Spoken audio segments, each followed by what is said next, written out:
Hi అందరికీ నమస్కారం. నేను ఈరోజు మీ ముందుకి ఇంకొక సరికొత్త టాపిక్తో వచ్చేసాను.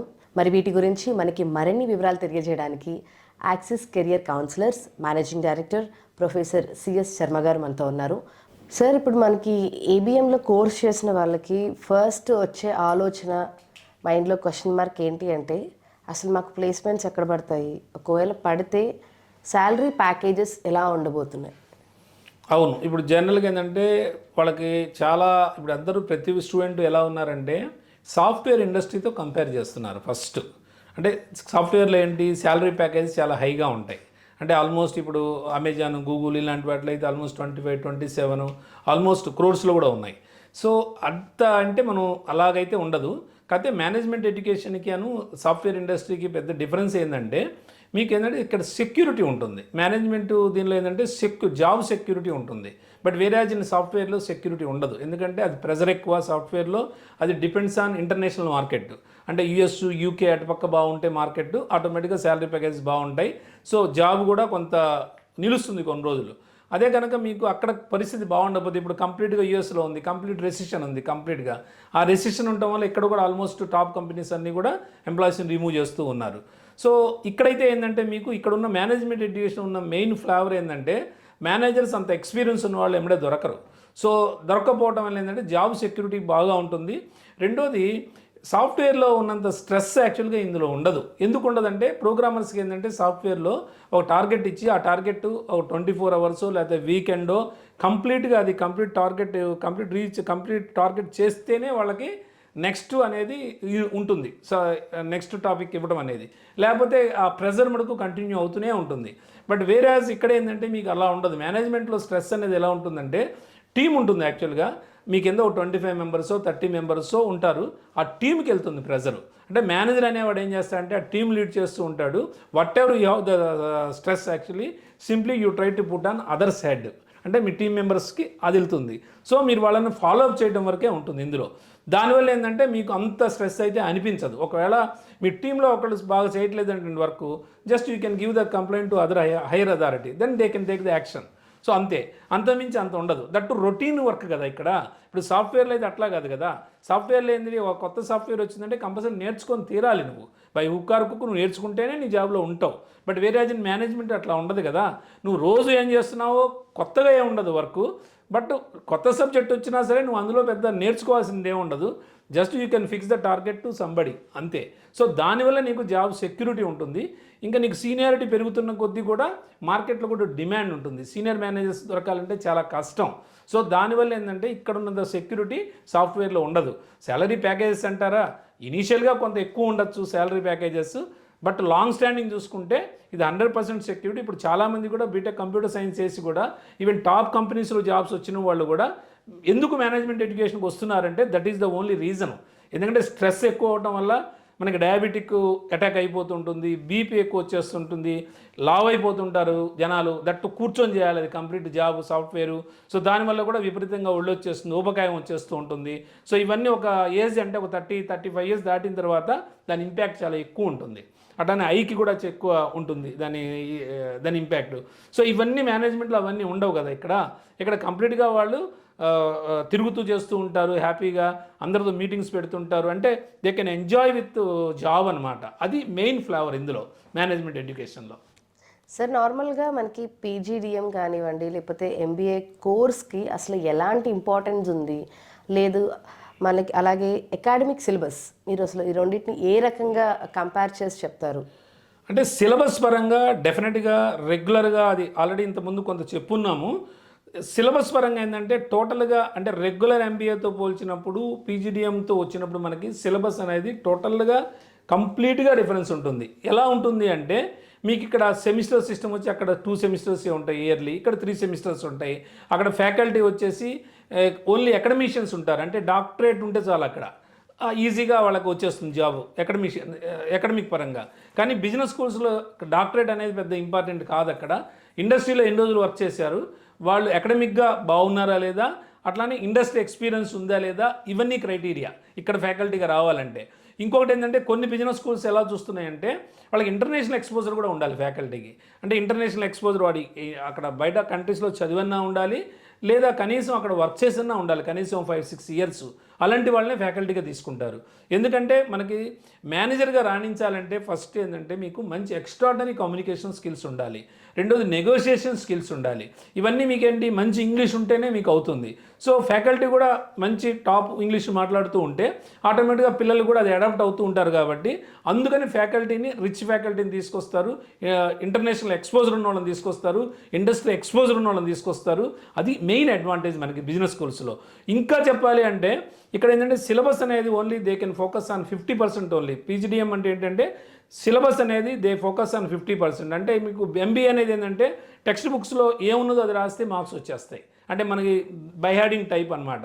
ఇప్పుడు మనకి ఇంటర్మీడియట్ 10th స్కూల్స్ ఎలా బైహార్డ్ చేస్తున్నారో అలాగే ఇప్పుడు అందుకే ఇప్పుడు రెగ్యులర్ ఎంబీఏ కొంతమంది చేస్తూ ఉంటారు.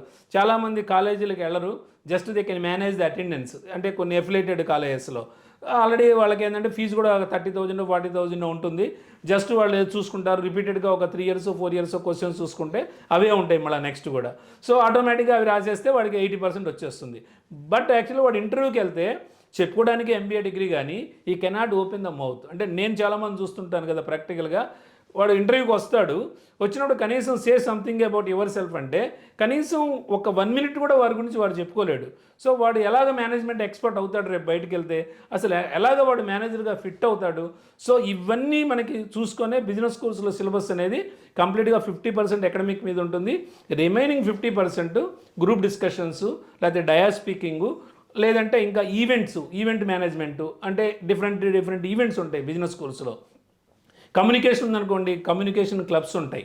అలానే మీకు వచ్చేసి కొన్ని ఈవెంట్స్ జరుగుతుంటాయి కాలేజ్లో రెగ్యులర్గా.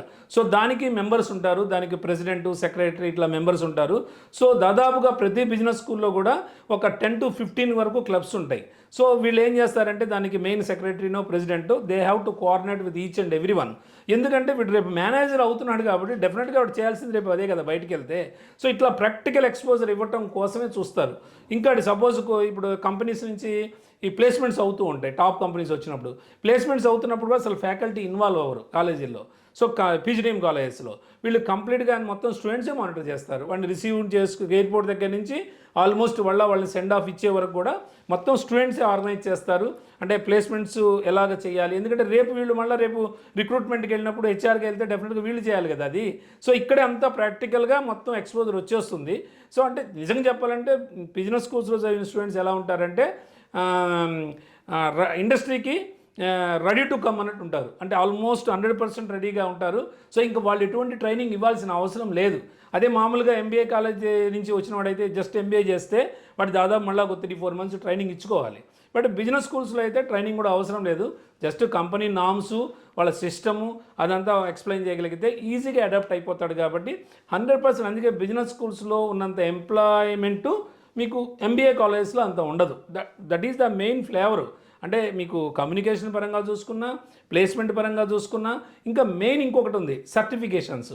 అంటే మీకు ఒక్క సిలబస్ ఉంటేనే సరిపోదు. మీకు సిలబస్లో మీరు ఎంత పర్ఫెక్ట్గా ఉన్నా సో మీకు కొంత అకాడమిక్గా కూడా కొన్ని, అంటే నాట్ ఓన్లీ అకాడమిక్స్, అంటే కొన్ని ఇప్పుడు సాఫ్ట్వేర్లో ఉంది. సపోజ్ సాఫ్ట్వేర్లో అడ్వాంటేజ్ ఏంటి, మీకు అకాడమిక్తో పాటు సర్టిఫికేషన్స్ కూడా ఉంటే they can get the more packages. ఇప్పుడు మేనేజ్మెంట్ ఎడ్యుకేషన్లో కూడా ఆల్రెడీ కొంత సాఫ్ట్వేర్ ఇన్వాల్వ్ అయ్యి ఉంది. అంటే ఇప్పుడు ఎస్ఏపి ఉంది. సో ఎస్ఏపి చాలా ఎక్స్పెన్సివ్ కోర్సు, కానీ ఇప్పుడు మేనేజ్మెంట్ కాలేజెస్ అన్నింటిలో కూడా ఎస్ఏపి కొన్ని సర్టిఫికేషన్స్ ఇస్తున్నారు. అంటే ఎస్ఏపి అనేది ప్రతి చోట ఉంటుంది. ఫైనాన్షియల్ మాడ్యూల్స్ ఉంటాయి, హెచ్ఆర్ మాడ్యూల్స్ ఉంటాయి, ఇంకా అదరు వాటిలో కూడా ఉంటాయి శాప్ మాడ్యూల్స్. సో ఆ మాడ్యూల్స్ వరకు వీళ్ళకి కవర్ చేస్తారు. అట్లానే ఇప్పుడు బిజినెస్ అనలిటిక్స్ తీసుకుంటే అది కంప్లీట్ సాఫ్ట్వేర్ రిలేటెడే. ఈవెన్ దో మేనేజ్మెంట్ డిగ్రీ అయినప్పటికీ టోటల్గా అది సాఫ్ట్వేరే. కాబట్టి దానిలో ఉన్న సర్టిఫికేషన్స్ అంటే హడూప్, పైథాను, లేకపోతే ఎస్ఏఎస్, ఆరు ఇలాంటి వాటిలో సపరేట్ ఓరియంటేషన్ ఉంటుంది. మళ్ళీ వాటికి కొన్ని సపరేట్ సర్టిఫికేషన్స్ వస్తాయి. రేపు స్టూడెంట్ కనుక ఇంటర్వ్యూకి వెళ్ళినప్పుడు అందరికీ డిగ్రీ ఉంటుంది, whether it is the PGDM or MBA. But what you have the additionally a value added అనేది చూస్తారు. అంటే మీకు అడిషనల్గా ఏమున్నాయి certifications, depends on that only you can get the more packages. అంటే అది ప్యాకేజెస్ డిసైడ్ చేయాలి అంటే వాల్యూ యాడెడ్ సర్టిఫికేట్స్ అనేది డెఫినెట్గా వైటల్ రోల్ అవుతాయి. సార్ ఇప్పుడు నార్మల్గా మనకి పీజీడిఎం లేకపోతే ఎంబీఏలో డ్యూయల్ స్పెషలైజేషన్స్ చేస్తుంటారు. ఈ డ్యూయల్ స్పెషలైజేషన్ వల్ల మన స్టూడెంట్స్కి వచ్చే ఇంపార్టెన్స్ ఏంటి, అండ్ అలాగే దానితో వచ్చే బెనిఫిట్స్ ఎలా ఉంటాయి? ఇది చాలా మంచి క్వశ్చన్. ఎందుకంటే ఇప్పుడు డ్యూయల్ స్పెషలైజేషన్ వల్ల చాలా అడ్వాంటేజెస్ ఉన్నాయి. కొన్ని ఎంబీఏ కాలేజెస్లో ఏంటంటే సింగిల్ స్పెషలైజేషనే ఉంటుంది. సో వాళ్ళు రేపు ప్లేస్మెంట్కి వెళ్తున్నప్పుడు ఓన్లీ అది ఒక్కదానిలోనే వెళ్ళగలుగుతారు. అదే పీజీడీఎంలో ఏంటంటే ఆల్మోస్ట్ మేజరు మైనరు ఉన్న 2 సబ్జెక్ట్స్. సపోజ్ ఇప్పుడు హెచ్ఆర్ మార్కెటింగ్ ఉంది. సో హెచ్ఆర్కి వాడు ఇంటర్వ్యూకి వెళ్ళొచ్చు, మార్కెటింగ్లో కూడా ఇంటర్వ్యూస్కి వెళ్ళొచ్చు వాడు. సో రెండిట్లో కూడా ఎక్కడ ఎక్కువ ప్యాకేజ్ వస్తే దాన్ని సెలెక్ట్ చేసుకుంటాడు. అంటే కంపెనీ ఒకటి క్రైటీరియా, అట్లనే శాలరీ ప్యాకేజీ. సో ఈ రెండు చూసుకొని వాడు వెళ్తాడు. సో ఇప్పుడు ఫ్యూచర్లో సపోజ్ ఒక 5-6 ఇయర్స్ హెచ్ఆర్లో చేశాడు. సో వాడికి కొద్దిగా ఇసుకొచ్చేస్తుంది. మళ్ళీ ఇప్పుడు ఇదేనా అనుకొని మళ్ళీ ఏదైనా కొద్దిగా డైవర్స్ అవ్వాలంటే, అంటే వాడి డొమైన్ కొద్దిగా డైవర్స్ అవ్వాలంటే మళ్ళీ ఒక 5 ఇయర్స్ చేసిన తర్వాత కావాలనుకుంటే మళ్ళీ హెచ్ఆర్కైనా వెళ్ళొచ్చు, లేకపోతే మార్కెటింగ్కైనా వెళ్ళొచ్చు మళ్ళీ. సో 2 డ్యూయల్ స్పెషలైజేషన్ ఉండటం వల్ల మనకి ఇది అడ్వాంటేజ్. ఇట్లానే కొన్ని బిజినెస్ స్కూల్స్ ఏంటంటే ట్రిపుల్ స్పెషలైజేషన్ కూడా ఆఫర్ చేస్తున్నారు. అంటే ఇప్పుడు అగ్రి బిజినెస్ మేనేజ్మెంట్తో పాటుగా తర్వాత హెచ్ఆర్ కానీ మార్కెటింగ్ కానీ ఒకటి తీసుకోవచ్చు, లేదంటే అనలిటిక్స్ ఒకటి తీసుకోవచ్చు. ఇట్లా 3 సబ్జెక్టులు ఉండటం వల్ల ఏంటంటే 3 కంపెనీస్ కంటే ఈ రిలేటెడ్ కంపెనీస్ 3టికి కూడా వాడు ఇంటర్వ్యూస్కి అటెండ్ అవ్వచ్చు. సో ఎక్కడ హైయెస్ట్ ప్యాకేజ్ వెళ్తే అక్కడికి వెళ్తాడు. సో డెఫినెట్గా ఇది కూడా చాలా అడ్వాంటేజెస్ స్టూడెంట్కి. సో దానికి తగ్గట్టు మళ్ళీ రిలేటెడ్ సర్టిఫికేషన్స్ ఉంటాయి కోర్స్తో పాటు. సో అది చాలా అడ్వాంటేజ్ స్టూడెంట్కి అయితే. అదే డ్యూయల్ అట్లనే ట్రిపుల్ సబ్జెక్ట్స్ ఉండటం వల్ల. Thank you so much sir. అందరికీ చాలా చక్కగా వివరించారు. అటు పేరెంట్స్కి, అటు అలాగే స్టూడెంట్స్కి అందరికీ అర్థమయ్యే విధంగా చాలా చక్కగా చెప్పారు. Thank you so much.